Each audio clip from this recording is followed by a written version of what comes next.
BNR media తెలుగుకు స్వాగతం సుస్వాగతం. ఈవేళ మనతో ఉన్నారు బొమ్మరిల్లు ధూళిపాళ్ళ గారు. వారి జీవిత ప్రయాణం గురించి ఈరోజు మనం తెలుసుకుందాం. సార్ నమస్కారం సార్. అన్నయ్య మళ్ళా మనకి నమస్కారాలు ఎందుకు? చెప్పండి, మీది ఏ ఊరు, మీ తల్లిదండ్రులు, మీరు చదువుకున్నది ఎక్కడ, మీ బాల్యం గడిచింది ఎక్కడ?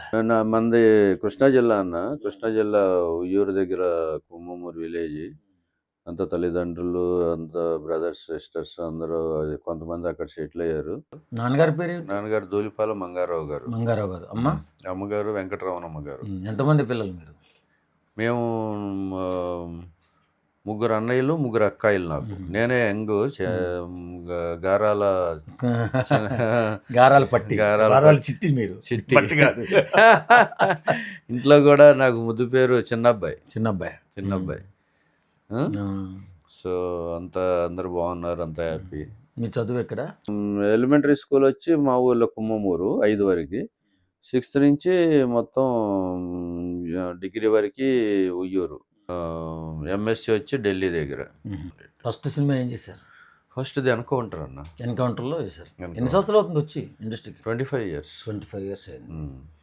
ఫస్ట్ సినిమా ఎన్కౌంటర్లో ఒక జర్నలిస్ట్ వేషం. వేషన్. నీలాగా గెడ్డం ఉండేది అప్పుడు. బ్లాక్ గెడ్డం.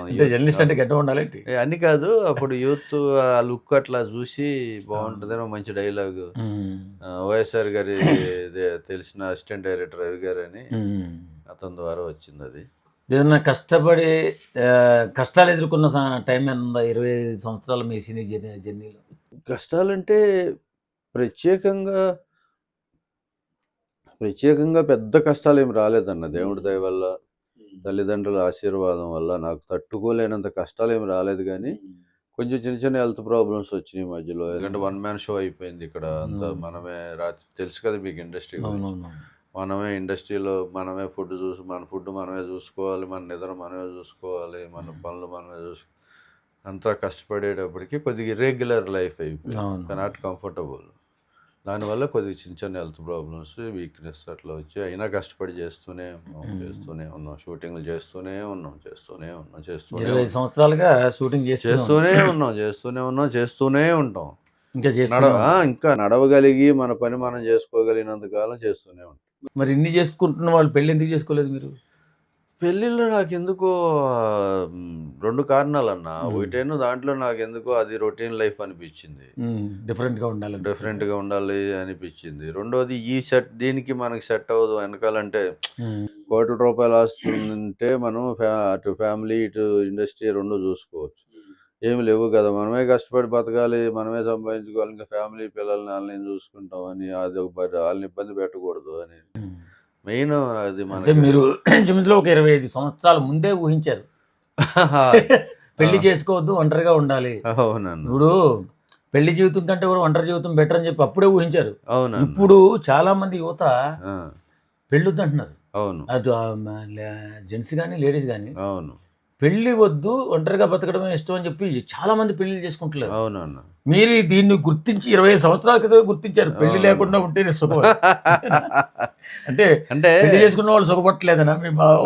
లేదన్న, అదేం కాదు. కానీ దాని ఇబ్బందులు దానికి ఉంటే దాని సుఖం దానికి ఉంటుంది. కాకపోతే ఏంటంటే ఇప్పుడు చెప్తే అతిశయోక్తిగా ఉంటుంది. కానీ నాకు చిన్నప్పుడే లైఫ్ గురించి కొంత ఐడియా వచ్చేసింది. అది పెద్దగా మన చేతిలో లేని లైఫ్. అదేదో మెకానికల్గా సిస్టమేటిక్గా రూల్స్ ప్రకారం బతకడం అంటే నాకు ఇష్టం ఉండదు. చాలా మందికి ఉండదు. ఒక ఎమోషనల్గా బతికే లైఫ్ మాత్రమే ఇష్టం నాకు. సినిమా ఇండస్ట్రీలోకి వచ్చిన తర్వాత ఏమైనా అవమానాలు ఎదుర్కొన్నారా? అవమానాలు అంటే అన్నగారు ఉంటాయి ఖచ్చితంగా. ఎందుకంటే చిన్న ఆర్టిస్ట్గా మనం చిన్న ఆర్టిస్టే ఒక బాగా సక్సెస్ అయిపోయి స్టార్ అయిపోయిన ఆర్టిస్టులు తప్ప మిగతా వాళ్ళకి ఇబ్బందులు ఉంటాయి. అట్లాగే నాకు ఉన్నాయి, ఖచ్చితంగా ఉన్నాయి, అడుగడుగునా ఉంటాయి, ఇప్పటికే ఉంటాయి. స్టార్ అయితే ఉండవు. మళ్ళీ స్టార్ అయితే గుర్తింపు వచ్చి ఒక పొజిషన్ వచ్చేస్తే కొంచెం ఎక్కువ సుఖాలు ఉంటాయి. టూ మచ్ సుఖాలు ఉంటాయి. ఎక్కువ మళ్ళీ అవసరానికి మించి ఉంటుంది. ఉంచుంటాయి. మన పని కూడా మనం మనం చేసుకోవాలి. చేసుకోలేము. మన చెప్పులు కూడా మన దొడుకులే ఉన్నట్టు ఇటు కుర్చీ కంఫర్టబుల్ గా ఉంది, ఇటు లాక్కుందాం అంటే ఆడొచ్చి లాగుతాడు. అసిస్టెంట్ అంటే మన కుర్రోడు ఉంటాడు అసిస్టెంట్, ఇటు వచ్చి లాగుతాడు. మంచినీళ్ళు తాగుదాం అనుకోండి, కంఫర్టబుల్ గా అసలు లేచి అటు వెళ్తే కాలు సాగుద్ది. ఈ వయసులో వెళ్ళి బాటిల్ తెచ్చుకుందాం అంటే తెచ్చుకొని ఎవరు అతనే తెచ్చి సార్ నేను తెచ్చిస్తాను కూర్చోండి. అది గుర్తింపు వస్తే ఉంటుంది. ఆర్టిస్ట్ లైఫ్ అది అది అదే అది నిజంగా ఊహించలేదు. రాజా లైఫ్, రాజా లైఫ్, మహారాజా లైఫ్. అవును. అంటే నేను యాక్చువల్గా అలాంటి వాటి కోసం కూడా రాలేదు. అలాంటి ఆశలు నాకు వాటి మీద కూడా పెద్ద నమ్మకం, ఇంట్రెస్ట్ లేదు. నాకు మాసే కరెక్ట్, బట్ థ్రిల్ కోసం వచ్చా, ఒక స్ట్రగుల్ కోసం. నాకు ఏది కష్టపడి చేసుకున్నదే నాకు ఇష్టం, ఫ్రీగా వచ్చేది ఏది ఇష్టం ఉండదు. మీరు ఎన్ని సినిమాలు చేస్తుంటారు? ఒక నియర్లీ ఒక 300 అన్న. 300 సినిమాలు చేశారు. మీరు చేసిన సినిమాల్లో మీకు ఇష్టమైన సినిమా ఏంటి? అలా ప్రత్యేకంగా ఏం లేదన్న, పేరు వచ్చింది కాబట్టి బొమ్మరిల్లు చెప్పుకుంటాం. ప్రత్యేకంగా ఏముంటుంది మనకు చిన్న చిన్న వేషాలకి. ఏదైనా పెర్ఫార్మెన్స్ చేసి బాగా చేసి ఒక 10 సీన్లు 20 సీన్లు చేస్తే, అలా ఒక 20-30 సినిమాలు చేస్తే అట్లా ఏదైనా ఒక మంచి సినిమా డెఫినెట్గా లైక్ చేస్తాం. క్యారెక్టర్ని బట్టి మనకు మైండ్కి అతుక్కుపోయి ఉంటుంది. దీంట్లో అంతా చెప్పుకోవడానికి ఏముంటుంది. సినిమా ఇండస్ట్రీ ఎలా ఉంది ఇప్పుడు మీకు? ఓకే అన్న, బాగుంది. అంటే ఇప్పుడు వచ్చిన దగ్గర నుంచి మీకు తెలుసు కదా, వేషాలు ఎవరైనా ట్రై చేయాల్సిందే. సార్లు ఈ మధ్య ఒకసారి కూడా చెప్పారు మా మీటింగ్లో, ఏంటంటే ఇప్పటికీ మేము డైరెక్టర్ గారు కనబడితే వేషము మాతో ఏం సినిమా చేయరా అని అడుగుతుంటాము. అట్లాగే మీరు కూడా ప్రయత్నం చేయటం తప్పులేదు, ఇండస్ట్రీలో అడగాలి, ట్రై చేయాలని. ఇట్లా వచ్చిన దగ్గర నుంచి వేషాలు ట్రై చేస్తూనే ఉన్నాము, తిరుగుతూనే ఉన్నాము, చేస్తూనే ఉన్నాము. ఇప్పుడు వయసు రీత్యా, హెల్త్ రీత్యా తిరగలేకపోతున్నాం. తిరిగితే ఇంకా మంచి వేషాలు పడితే ఇంకా మంచి పేమెంట్స్ వస్తాయి. తిరగలేకపోతున్నాము. అయినా వచ్చినవి చేసుకుంటూ హ్యాపీగానే ఉన్నాను. వేషాలు రావాలంటే ఎంత కష్టపడాలి? అది అన్లిమిటెడ్ అన్న, తిరుగుతూనే ఉండాలి, ట్రై చేస్తూనే ఉండాలి. ఎటు నుంచి వస్తాయో తెలియదు, ఎప్పుడు వస్తాయో తెలియదు, ఎందుకు వస్తాయో తెలియదు. నిజం. అసలు అది మనం జనరల్గా వీ క్యాంట్ ఎక్స్పెక్ట్ అన్నమాట, వీ క్యాంట్ ఇమాజిన్. ఇప్పటికీ నీకు యాష్ ఎటు నుంచి వస్తుందో ఇమాజిన్ చేయలేవు, తెలుసా? మీరు ఉన్నారు, సేమ్ కదా మరి. మీరు అలాగా ఆర్టిస్ట్ ఇంత ఎక్స్పీరియన్స్ ఉంది, మన ఇద్దరు ఇంచుమించు ఒకే రేంజ్లో ఉన్న. మీరు చేసిన సినిమాలో ఏదన్నా చిన్న డైలాగ్ చెప్తారా? చిన్న డైలాగు, జనీలియా గారు శంకరన్న బాగున్నావా అంటారు. బాగున్నానమ్మా, నువ్వెలా ఉన్నావమ్మా అంటే, శంకరన్న సెల్ కొన్నావా, నాకు నెంబర్ ఇవ్వలేదే అంటే, నువ్వు అడగలేదు కదమ్మా అంటాను. అప్పుడు హీరో గారు సిద్ధార్థ్ గారు చెప్తాడు 1 2 3 4 5 6 ఏంటి నెంబర్లు చదువుతున్నావు అంటారు జనేలియా గారు. నెంబర్లు. మీరు రంగస్థల ప్రవేశం ఏదైనా ఉందా? రంగస్థలంలో ఏదైనా చేశారా? కాలేజీలో చేసామన్న, బయట ఎక్కువ లేదు, ఎందుకంటే చదువులు సరిపోయినాయి, బయట ఎక్కువ లేదు. కాలేజీలో చేశాను. ఇప్పుడు కొత్తగా మీరు చేసిన సినిమాలు ఏదైనా రిలీజ్ ఉన్నాయా? కొత్తగా ఏదో 1-2 ఉన్నాయి అన్నగారు, చిన్న సినిమాలు లేదు పెద్దగా. ఈ మధ్య ఎక్కువ సినిమాలు చేయలేదు. ఈ మధ్య ఎక్కువ యూట్యూబ్, షార్ట్ ఫిల్మ్స్, వెబ్ సిరీస్లు, ఓటీటీ వెబ్ సిరీస్లు, యూట్యూబ్ వెబ్ సిరీస్లు, తర్వాత సీరియల్స్. పర్వాలేదా? డబ్బులు బాగానే ఇస్తున్నారా? పర్లేదు అన్నగారు. నేను డబ్బులు కూడా ఎప్పుడు, డబ్బులు అవసరమే నాకు, బ్రతకడానికి ఖర్చులకి అవసరం. బట్ ఫస్ట్ ప్రిఫరెన్స్ షూటింగ్ అన్న.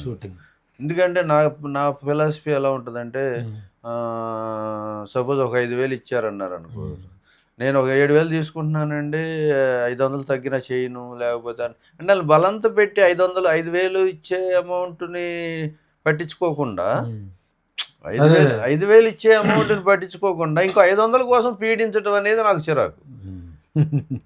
వాళ్ళ చిరాకు పెట్టడం కాదు, నాకే చిరాకు. అందువల్ల మనీకి అంత ఇంపార్టెన్స్ ఇవ్వను, ఖర్చులకు అవసరం అంతే. మనీ అనేది ఒక అవసరం జీవితంలో. బాగానే ఉంది ఇప్పుడు సినిమా జీవితం, లైఫ్ ఓకే అన్నగారు, నాకు ఎలా ఉన్నా నడిపిస్తాను. సినిమాల్లో మీకు ఇష్టమైన హీరో? అందరూ లైక్ చేస్తానన్న గారు. ప్రత్యేకంగా నేను ఎవరో ఒకరు అలా లేదు. ఎందుకంటే నేను ఎవరిని ప్రత్యేకంగా నాకు ఆ, చెప్పాను కదా ఇష్టపడేది ఇందాక అవును. మీకు. మీ స్టైలే వేరు కదా. స్టైల్ ఇండివిజువాలిటీ ఎక్కువ నాకు. హీరోయిన్ వాళ్ళు కూడా అంతే. అందరినీ హీరోయిన్ కూడా ఇష్టం లేకపోతే అందుకే ఇష్టం పెళ్లి చేసుకోలేదేమో అనిపిస్తుంది నాకు. ఇష్టం లేకపోవడం కూడా ఉండదు మళ్ళీ. ఇష్టం లేకపోవడం కూడా ఉండదు. అదేలే. సినిమా చూస్తాను, అందరు హీరోలే చూస్తా, అందరు హీరోయిన్లే చూస్తా. నాకు సినిమానే రిలీఫ్, ఎంటర్టైన్మెంట్. అవును. మనం ఒక కామన్ ప్రేక్షకుడిలాగా చూస్తాను, కామన్ ప్రేక్షకుడిలాగానే ఎంజాయ్ చేస్తాను, విమర్శిస్తాను కూడా. అంటే పబ్లిక్గా కాదు, బట్ అది రాజకీయాలన్నా ఇష్టం ఉందా మీకు? లేదన్నగారు, అసలు మొదటి నుంచి రాజకీయాలు ఇష్టం లేదు. ఏ రాజకీయ నాయకుడన్నా నీకు నచ్చిన రాజకీయ నాయకుడు ఉన్నారా? ఏదన్నగారు, అసలు మొదటి నుంచి రాజకీయాలు అంటే అసలు ఎవరిది ఏది పట్టించుకోరు. అలా అని దేని మీద దృష్టి లేదు. అలా అని ఎలా గడిపేస్తున్నారు జీవితాన్ని నాకు అర్థం కావట్లేదు. మన వర్కే మీకు తెలుసు కదా. పని ఉంటే పని, లేకపోతే ఇంట్లో ఉంటారు. ఇంట్లో ఉంటాం, లేదా బయట సెంటర్లో నలుగురు మిగతా వాళ్ళతో కలిసి తిరగటం, మన యూనియన్ ఆఫీస్కి రావటం, లేకపోతే మా ఆఫీస్లో మాలో లైఫ్ మెంబర్ని కదా, మాలో యాక్టివిటీస్ ఉంటే అక్కడ మీటింగ్లకు వెళ్ళటం, లేకపోతే మన వర్క్ మీకు తెలుసు కదా. మనకు ఇప్పుడు అందులో నేను వన్ మ్యాన్ షో కాబట్టి నా ప్రిపరేషన్ మీకు ఇంట్లో పనులు, చిన్న చిన్న పనులు చూసుకోవడం, బయటకు వెళ్ళి టీ తాగడం, ఫుడ్ తెచ్చుకోవడం, తినటం, మళ్ళీ షూటింగ్ ఉండదు, డబ్బింగ్, లేకపోతే డబ్బుల కోసం ఫోన్ లేదు, అట్లా టైమే ఉంది, ఊరినే గడిచిపోతుంది. ఇక రాజకీయాలు కూడా మీకు పట్టించుకోరు. అది తెలుసు, చూస్తాను, న్యూస్ చూస్తాను, ఐ విల్ ఎవ్రీథింగ్ తెలుస్తూ ఉంటుంది, ఇన్ఫర్మేషన్ ఆటోమేటిక్ సోషల్ మీడియా వాళ్ళంతా న్యూస్లో అట్లా. ఈ మధ్య యువత సినిమా ఇండస్ట్రీకి కానీ టీవీ రంగానికి కానీ ఎక్కువగా రావాలనుకుంటున్నారు, ఎక్కువగా ఆకర్షితులు అవుతున్నారు. ఎందుకంటే బాగా వచ్చారు కూడా, వస్తున్నారు. ఇంకా వస్తారు కొత్తగా వచ్చి, అంటే మనం కొంతమంది ఇబ్బందులు కూడా పడుతున్నారు. అలాంటి యువతకి సినిమాల్లోకి రావడానికి మీరు ఏదైనా చెప్తారా?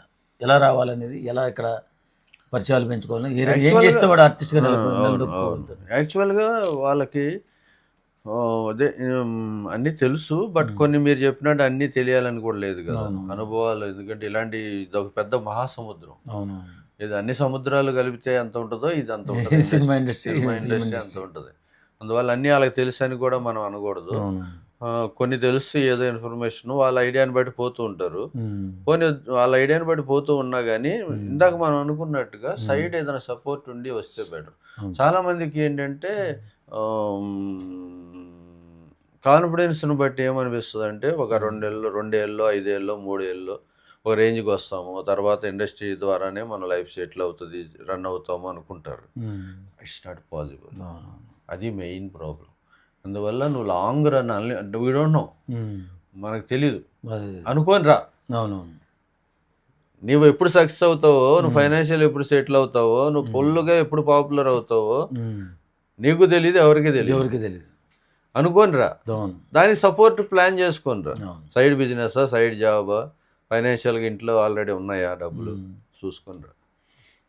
ఇప్పుడు మన ధూళిపల్లి గారు ఏం చెప్తున్నారంటే, నూతనంగా సినిమా ఇండస్ట్రీలో కానీ టీవీ ఇండస్ట్రీలో కానీ రావాలనుకున్న వాళ్ళు ఫైనాన్షియల్ ట్రబుల్ పడకుండా, తల్లిదండ్రులను ఇబ్బంది పెట్టకుండా ఏదో ఒక పని చేసుకుంటూ సినిమాల్లో అవకాశాల కోసం ట్రై చేయండి, టీవీలో అవకాశాల కోసం ట్రై చేయండి. అంతే తప్ప ఇబ్బంది పడి, తల్లిదండ్రులను ఇబ్బంది పెట్టి సినిమా ఇండస్ట్రీకి వచ్చి బాధపడకండి. ఖచ్చితంగా సినిమా ఇండస్ట్రీలో నిలదొక్కుకోవాలంటే సైడ్ ఏదో ఒకటి చిన్న బిజినెస్ చేసుకుంటూ ప్రయత్నం చేస్తే తప్పనిసరిగా మీరు అనుకున్న గమ్యం చేరగలుగుతారు. తప్పనిసరిగా సూపర్ డూపర్ హీరోగా నిలబడగలుగుతారు. మీ జీవితాన్ని మీరు సర్దిద్దుకోగలుగుతారు. థ్యాంక్ యూ అండి.